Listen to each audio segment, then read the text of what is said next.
And most importantly, this is a reminder to go back and to understand the history, to educate ourselves about the story of Palestine, the story of Palestine, why it's important to us, why this is an important claim to the place, to the land of Palestine. And we begin with the last. My brothers and my sisters, many of us, unfortunately, when we look at our children and the younger generation, there's still a gap.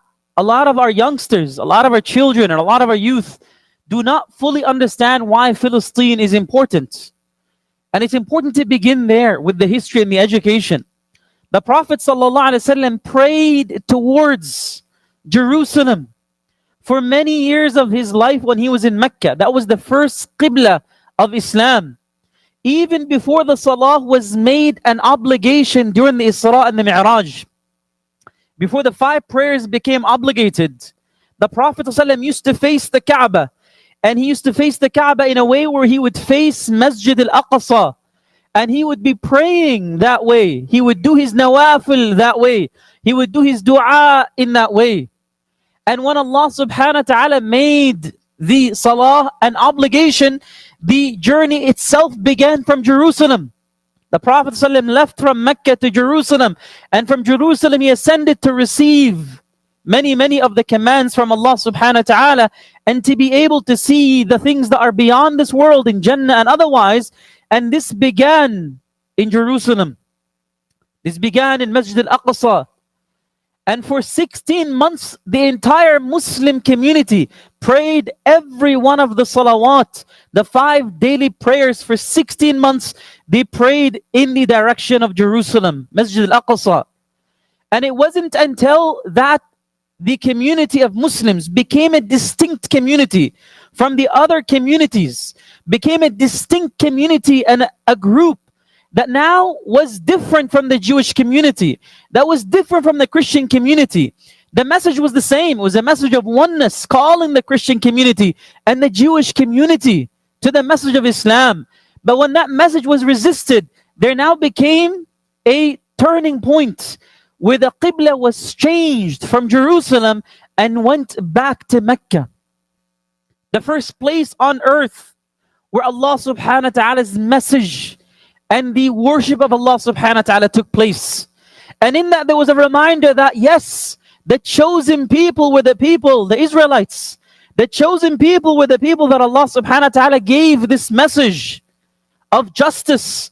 When they turned away from the Prophet ﷺ and failed to follow with that message of justice and the message of peace and the message of Tawheed, Allah subhanahu wa ta'ala allocated that responsibility of being the chosen ummah and the privilege of being the chosen ummah to the ummah of Muhammad sallallahu alaihi wasallam.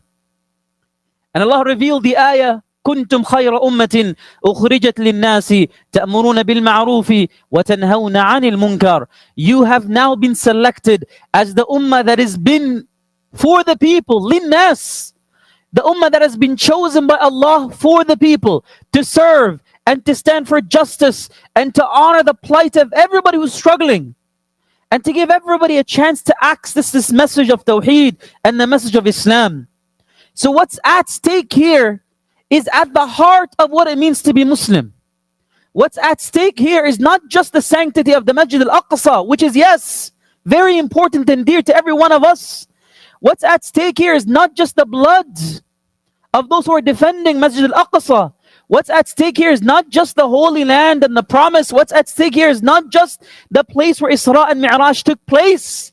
What's at stake here at the core is the definition and the embodying characteristic that a Muslim needs to have in any moment, whether weak or strong, whether difficult or easy, a commitment towards justice, and a commitment towards truth, and a commitment that is principled towards standing for the oppressed and the weak.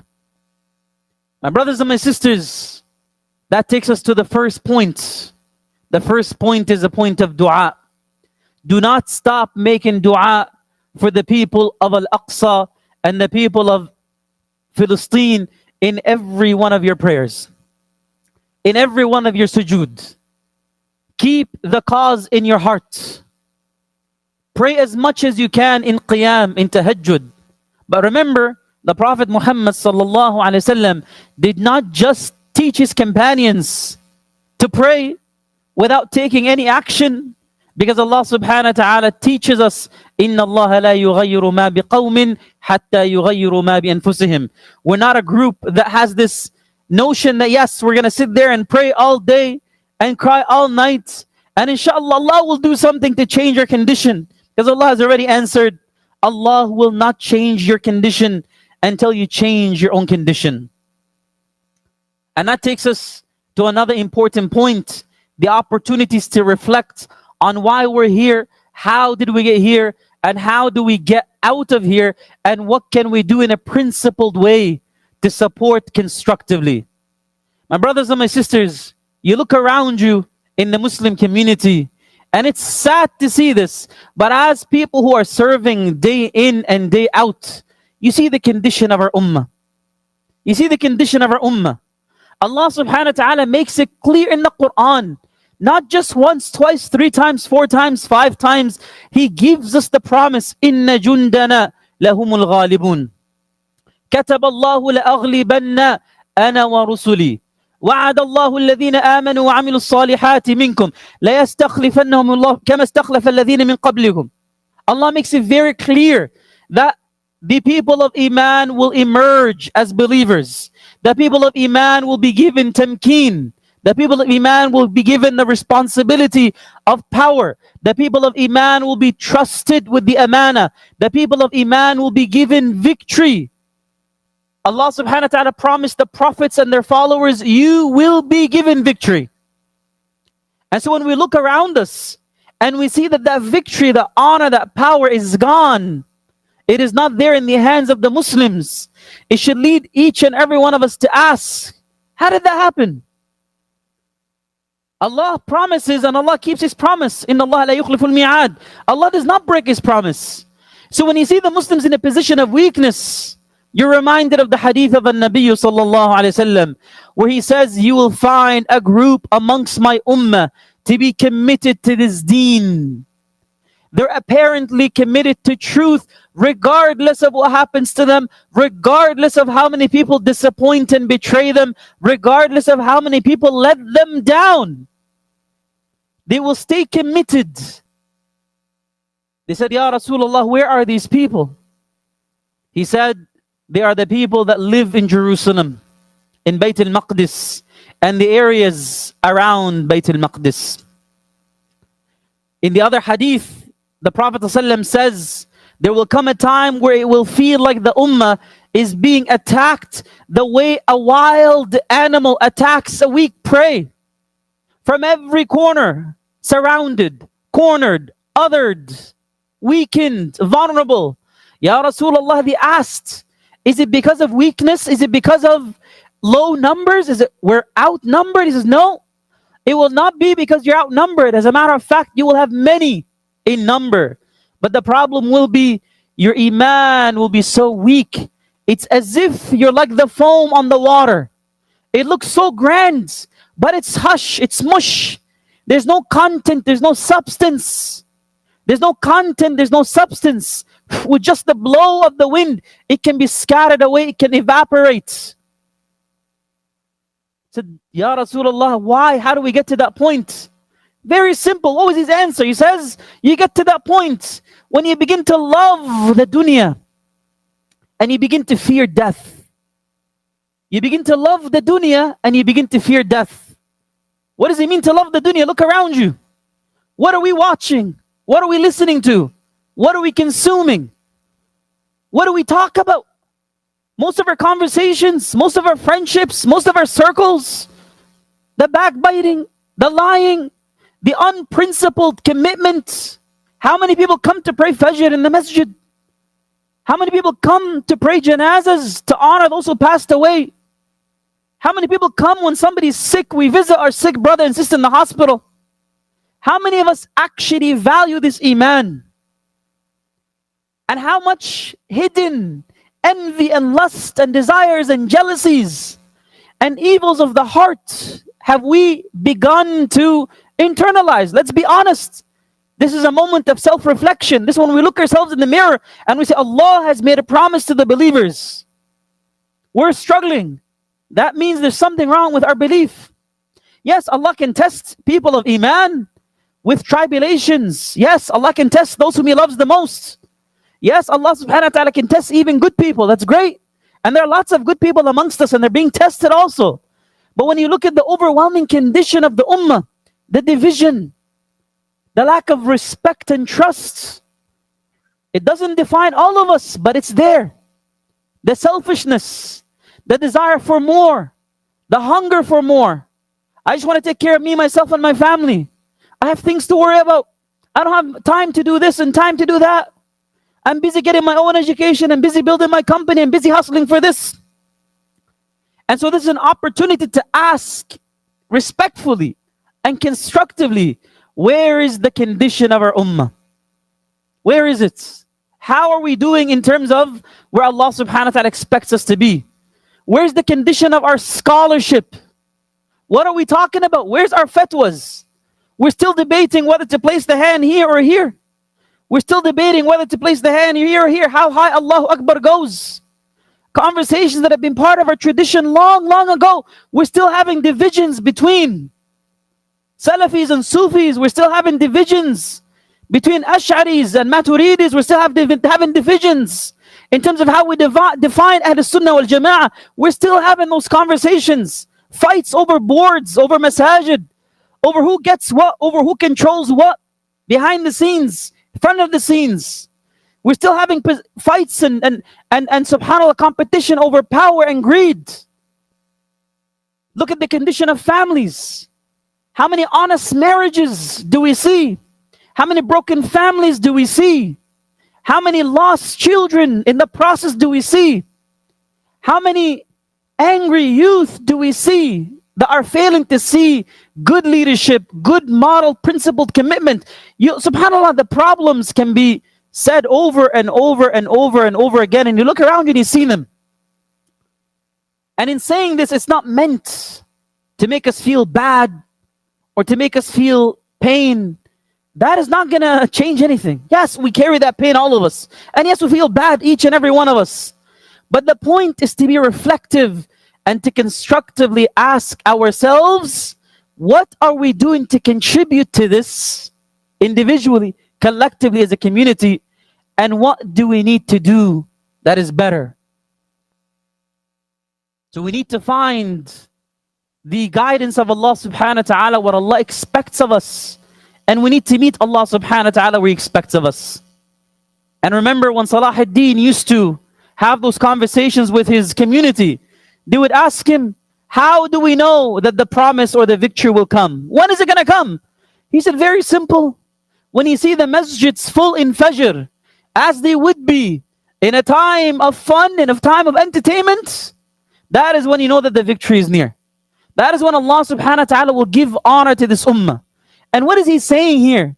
He's saying, when we are principled enough to be able to go to sleep early enough, and to be able to clear our minds and our hearts enough that we get out of bed early in the morning, starting our day by saying Allahu Akbar before anything else.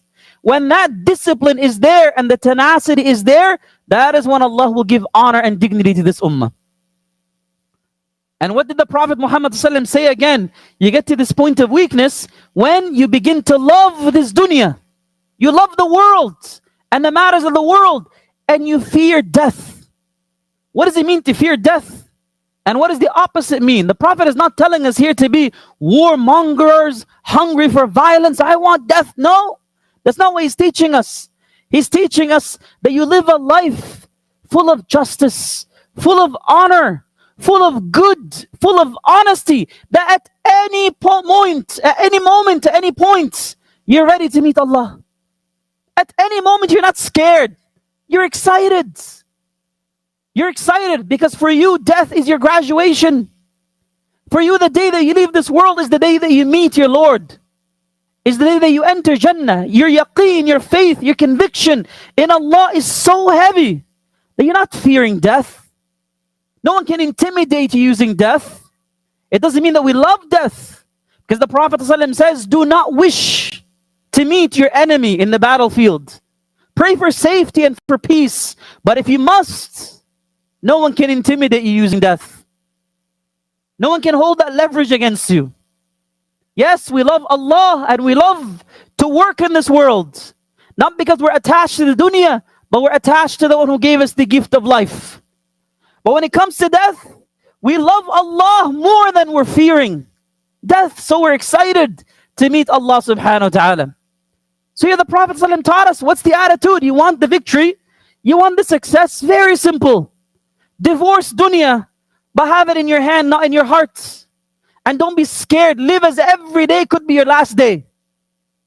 Live as if every day could be your last day in this world, to a point where you're ready to meet Allah subhanahu wa ta'ala. Very simple. Sometimes the most concrete and the most important things in this deen of Allah subhanahu wa ta'ala are simple. Doesn't require much.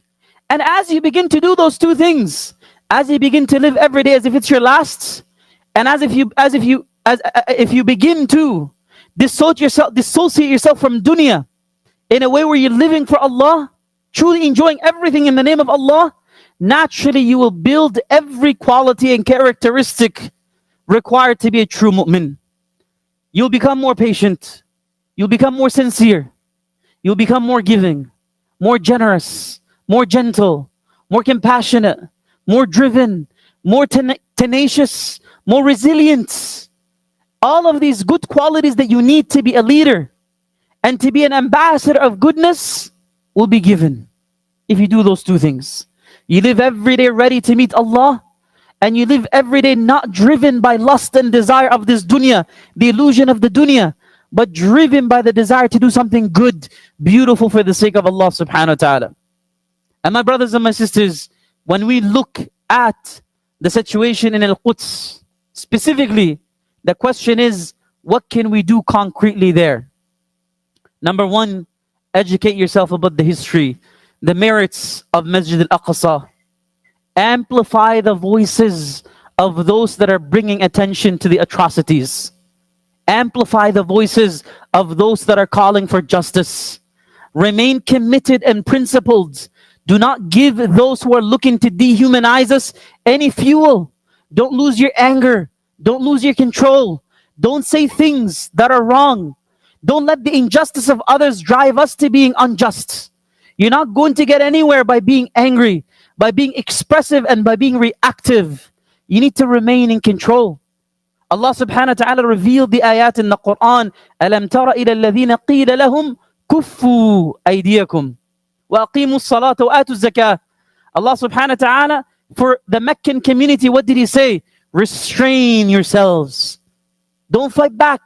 Restrain yourselves in the Meccan community. Why? Because they had to learn discipline. You know, when you're training a fighter, what do? Before you're ready, before you know how to fight, you restrain yourself. And as you're learning, as you're training, you learn what? You learn the etiquette of using your strength. You don't take advantage of somebody when they're down.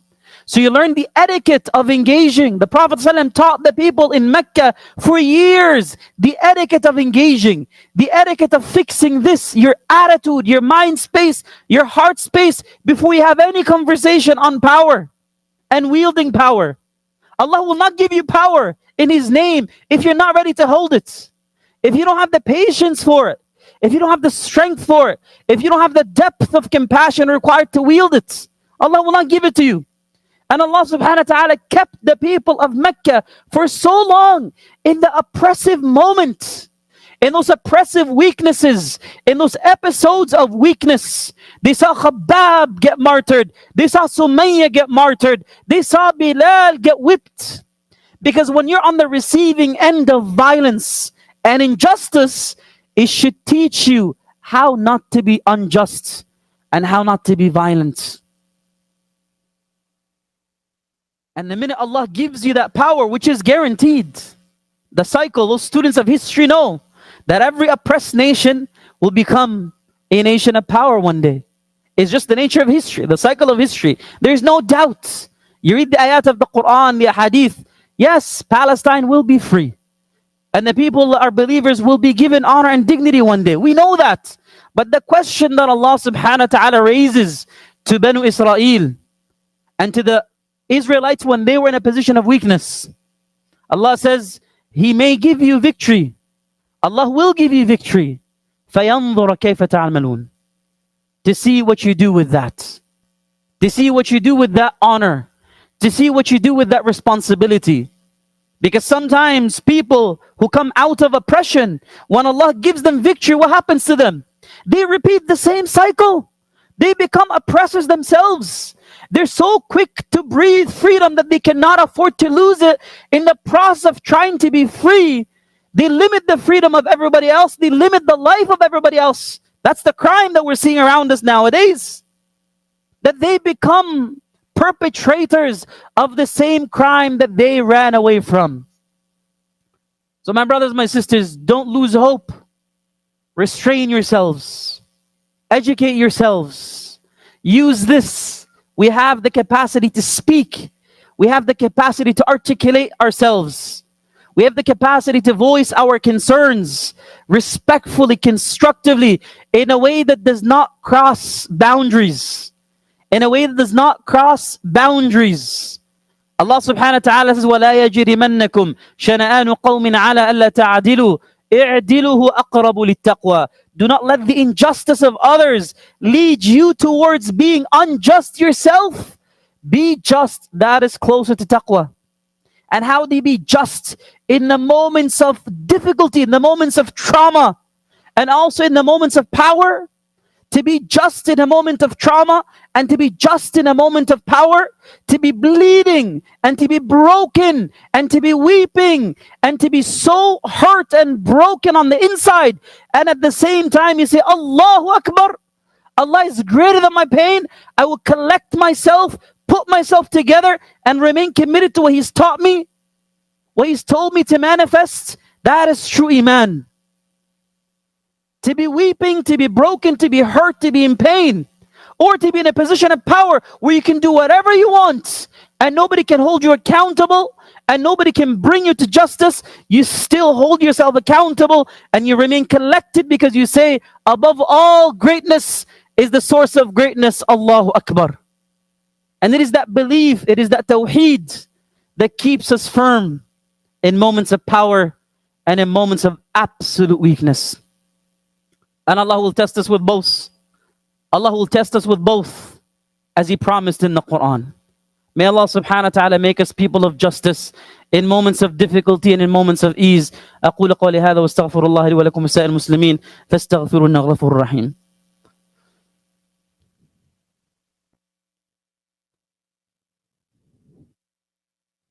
الحمد لله وكفى والصلاة والسلام على من اصطفى. اللهم اهدنا فيمن هديت وعافنا فيمن عافيت وتولنا فيمن توليت. اللهم انصر المستضعفين في فلسطين يا رب العالمين. اللهم انصر إخواننا المستضعفين في فلسطين. اللهم حرر مسجد الأقصى يا رب ورد مسجد الأقصى إلى رحاب المسلمين. اللهم انصر المسلمين والمسلمات وارحم المؤمنين والمؤمنات الأحياء منهم والأموات إنك سميع قريب مجيب الدعوات. اللهم اغفر للمسلمين وللمسلمات. اللهم اهد شباب المسلمين. اللهم اغفر لنا وارحمنا وعافنا واعف عنا يا رب العالمين. اللهم تقبل شهداءهم. اللهم اغفر لهم وارحمهم وعافهم واعف عنهم وسع مدخلهم ونقهم من الذنوب والخطايا يا رب العالمين. Allah, Ya Allah, we ask you to grant victory and aid and support, Ya Rab, to everybody who's oppressed in Palestine. Ya Allah, we ask you to be with those innocent brothers and sisters, children, men and women in Palestine, Ya Rabbi, Ameen. We ask Allah subhanahu wa ta'ala to grant aid and support to them, relief to them, and to allow us to be on the right side of history by advocating for them, by standing up for them, by standing up against injustice of all kinds, Ya Rabbi, Ameen. Ya Allah, nothing in this dunya is worth having if we don't have the honor and the dignity, and if we lose our honor and the dignity in the process. Ya Allah, grant us the strength to be just, to be fair, to be principled, to be committed to you, to come back to you, and to be reflective in these difficult moments, Ya Rabb, Ameen. Ya Allah, allow us to enter Masjid al-Aqsa in honor, in dignity, without any limitations or oppression or injustice from anybody, Ya Rabb, Ameen. Ya Allah, allow those who plan to destroy, to corrupt, to mislead, Ya Allah, allow their plans to backfire in their faces and allow them to meet the fate that they've tried to create for others, Ya Rabb, Ameen, Ameen, Ameen. عباد الله إن الله يأمر بالعدل والإحسان وإيتاء ذي القربى وينهى عن الفحشاء والمنكر والبغي يعظكم لعلكم تذكرون وأقم الصلاة إن الصلاة كانت على المؤمنين كتابا موقوتا. الحمد لله رب العالمين الرحمن الرحيم مالك يوم الدين إياك نعبد وإياك نستعين اهدنا الصراط المستقيم صراط الذين أنعمت عليهم غير المغضوب عليهم ولا الضالين آمين.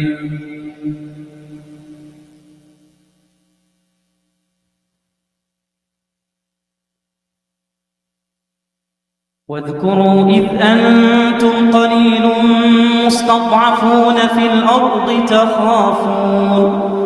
تخافون أن يتخطفكم الناس فآواكم وأيدكم بنصره ورزقكم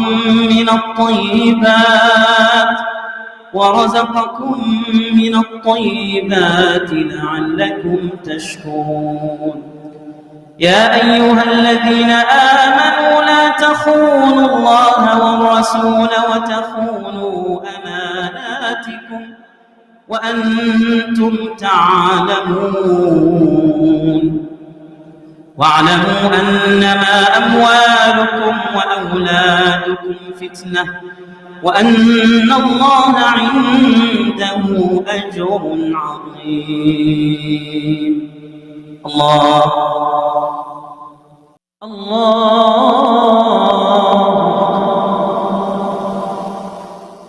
الحمد لله رب العالمين الرحمن الرحيم مالك يوم الدين إياك نعبد وإياك نستعين اهدنا الصراط المستقيم صراط الذين أنعمت عليهم غير المغضوب عليهم ولا الضالين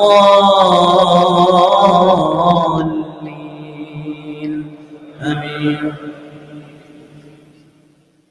يا أيها الذين آمنوا إن تتقوا الله يجعل لكم فرقانا ويكفر عنكم سيئاتكم ويغفر لكم والله ذو الفضل العظيم. وإذ يمكر بك الذين كفروا ليثبتوك أو يقتلوك أو يخرجوك